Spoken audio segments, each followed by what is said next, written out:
안녕하십니까? 2022년 5월 31일 화요일 인도네시아 헤드라인 시작합니다. 첫 번째 소식입니다. 인도네시아 코로나19 확진자가 총 605만 3,894명으로 늘어났으며 이 중 사망 15만 6,565명, 완치 589만 4,380명으로 집계되어 2.6%의 치사율을 보이고 있습니다.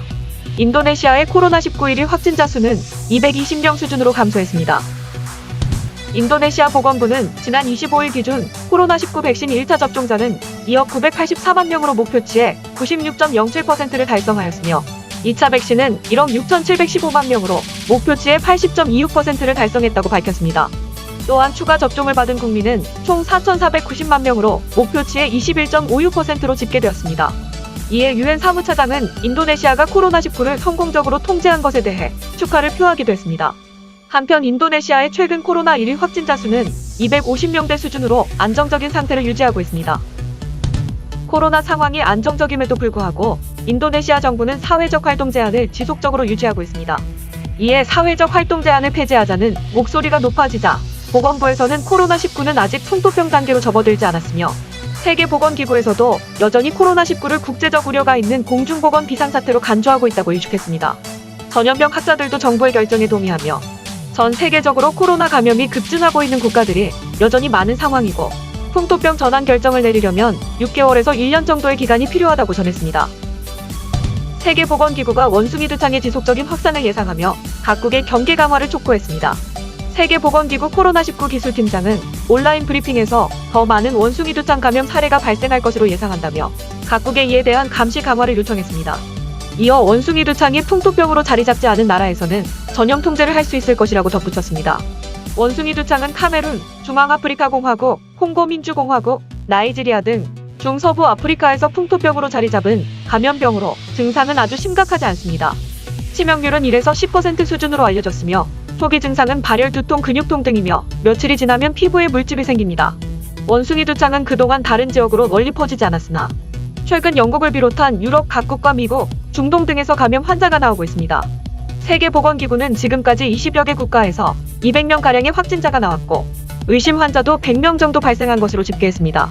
또한 최근 확진 판정을 받은 이들의 검체를 유전자 분석한 결과 2018년 영국, 이스라엘, 싱가포르에서 발생했던 소수의 환자에서 채취한 바이러스와 유사한 것으로 나타났습니다.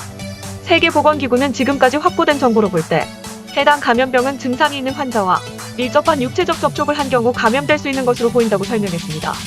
또한 잠복기가 최대 3주로 파악되었으며 이에 따라 감염자와 밀접 접촉자에게 최소 21일간의 격리를 권고했습니다.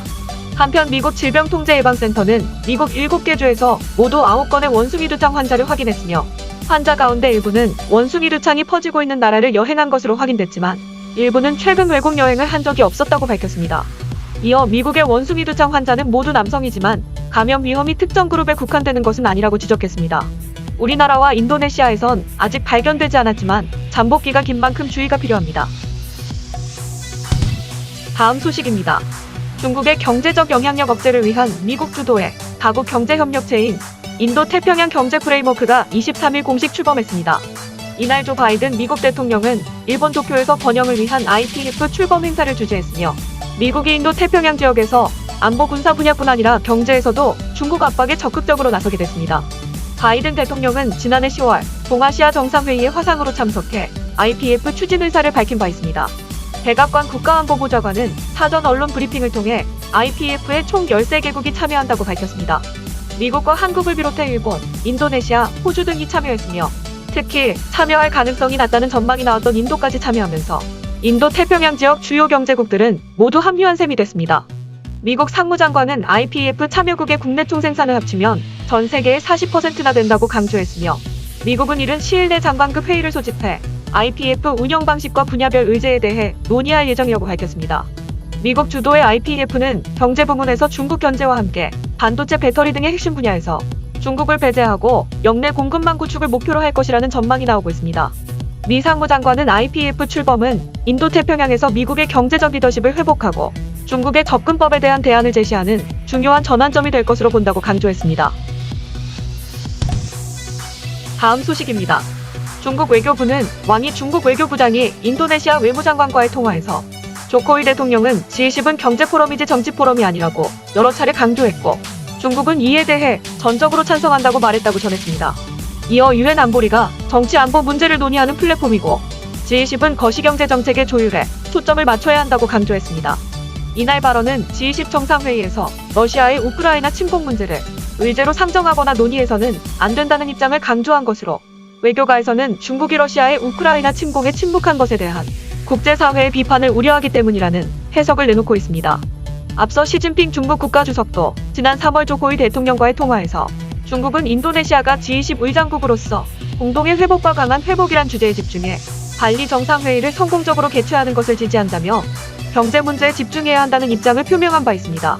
한편 올해 비즈니스 20의 의장 신탁 하마다니는 테슬라 최고 경영자 일론 머스크와 마이크로소프트 창업자 빌 게이츠가 11월 B20 서밋 참석을 확정해 기쁘다고 밝혔습니다. B20은 G20 회원국의 재계 대표 모임으로 정상회의 직전에 B20 서밋을 개최하며, 이번 B20 서밋에는 G20 회원국을 포함해 최소 40개국에서 2,000여 명의 재계 인사들이 모일 예정입니다. B20 의장은 이번 서밋을 통해 글로벌 기업들이 인도네시아를 포함해 잠재력이 넘치는 동남아시아 국가들에 더 많이 투자하길 희망한다고 말했습니다. 다음 소식입니다. 중국은 일본을 제치고 아세안의 가장 중요한 파트너국으로 선정됐다고 니케이 아시아가 보도했습니다. 일본 외무성이 동남아시아에서 진행한 설문조사에 따르면 2,700명의 응답자 중 48%는 중국을 앞으로의 중요한 파트너국으로 선택했고, 일본을 선택한 응답자는 43%로 집계됐습니다. 해당 설문조사 응답자 연령대는 18에서 59세이며 일부 응답은 온라인을 통해 수집한 것입니다. 한편 2019년 동일한 설문조사에서는 응답자 중 51%가 일본을 선택했고 중국은 48%로 일본이 우세했으나 올해는 중국이 긍정적인 답변을 더 많이 받았습니다. 니케이 아시아는 해당 결과는 중국의 인프라 프로젝트 1대1로를 통해 동남아시아 국가들과 더 긴밀한 경제 파트너십을 맺었고 영향력을 확대했기 때문이라고 평가했습니다. 지난 2020년 중국은 인도네시아, 필리핀과 다른 아세안 회원국의 최대 파트너국으로 알려졌고, 중국의 고강도 방역 규제로 인해 올해 1분기 수출입 증가율이 둔화돼도 아세안과 1대1로 국가에 대한 수출입 규모가 확대되고 있는 것으로 나타났습니다. 특히 올해 1분기 중국의 아세안에 대한 수출입 규모는 254조 4,750억 원으로 전년 동기 대비 8.4% 증가했고, 지난해 연간 수출입 규모는 1,068조 7,950억 원입니다. 또한 1분기에 1대1로 국가에 대한 수출입 규모는 16.7% 확대했고, 지난해 연간 수출입 증가율은 23.6%로 집계됐습니다. 다음 소식입니다.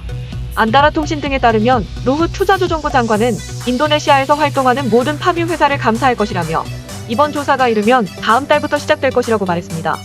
이와 관련해 투자조정부는 정부가 파묘 기업들의 소유 토지 규모, 인근 소농들과 협력관계, 세금 신고 등을 두루 들여다볼 것이라고 설명했습니다. 또한 인도네시아의 파묘 농장을 운영하면서 본사를 싱가포르, 말레이시아 등에 두고 있는 회사들이 본사를 인도네시아로 이전토록 할 방침이라고 덧붙였습니다. 이어 내수시장 식용유 값의 안정화를 위해 정부는 내수시장 공급 의무를 준수하는 업체만 수출을 허용하기로 했고, 이를 통해 내수 물량 1,000만 톤을 유지할 것이며 현재 파묘 업체별 할당량을 산정 중이라고 밝혔습니다. 한편 정부는 이번 식용유 파동의 배경에는 폭리를 취하려는 식용유 마피아와 파묘 업계의 구조적 문제가 있다고 보고 칼을 빼든 상태이며, 조코이 대통령은 식용유 가격 안정을 위한 정부 정책의 효과가 없는 것은 누군가 시장에서 게임을 하고 있다는 뜻이라며 누가 게임을 벌이는지 철저히 수사하라고 지시하였습니다. 다음 소식입니다. BC카드가 인도네시아 정부가 추진 중인 해외 디지털 결제 사업 해외 파트너로 단독 선정됐다고 밝혔습니다. 인도네시아, 베트남 등 국가 간 결제망 제휴와 글로벌 디지털 금융 서비스 경쟁력을 인정받은 결과라는 것이 BC카드 측의 설명입니다. 해당 계약을 통해 BC카드는 인도네시아 국민들의 해외 QR 결제 사업 파트너가 되고 한국 국민들의 인도네시아 현지 간편 결제 서비스 제공사가 됐습니다. 구체적으로 QR 결제 시스템 구축, 가맹점 인프라 확대, 매입 시스템 구축, 디지털 플랫폼 운영 노하우 전수 등 인도네시아 국내외 디지털 결제 활성화에도 적극 동참할 예정이라고 전했습니다. 한편 현재 인도네시아 내 QR 결제는 폭발적 증가세에 있으며 2019년 인도네시아 중앙은행은 표준 QR코드 시스템인 QRIS를 개발했습니다. 최원석 BC카드 사장은 앞으로도 인도네시아 금융 소비자에게 기존 결제 방식을 넘어선 새로운 디지털 금융 경험을 제공하고 글로벌 네트워크 사업자로서 지위를 공고히 할 것이라고 말했습니다. 다음 소식입니다. 디지털은행 알로뱅크가 5월 20일부터 22일까지 스나양 경기장에서 알로뱅크 페스티벌 2021을 개최하였습니다. 해당 행사에 한류스타 NCT 드림과 레드벨벳이 각각 첫째 날과 둘째 날에 출연하여 인도네시아 팬들과 만났습니다. 두 팀 모두 공연과 팬미팅을 진행하였으며 수만 명의 팬들이 큰 호응을 보여주었습니다. 이번 행사에는 한류 스타뿐 아니라 인도네시아 탑스타들도 대거 출연하였으며 코로나 이후 대면으로 진행되어 그동안 답답했던 마음을 풀어주었습니다. 이번 행사는 알로뱅크가 리브랜딩 후 디지털 은행으로 공식 출범한 것을 기념하기 위해 개최되었으며 특히 입장권 가격이 야외 무대의 경우 1,000루피아, 특별 공연 무대의 경우 10만 루피아로 매우 저렴하게 판매하였습니다. 참고로 해당 은행은 연 최대 6% 높은 금리를 제공하며 타 현지 은행과는 달리 계좌 어드민 비용을 부과하지 않습니다. 시청해주셔서 감사합니다. 다음 시간에 뵙겠습니다.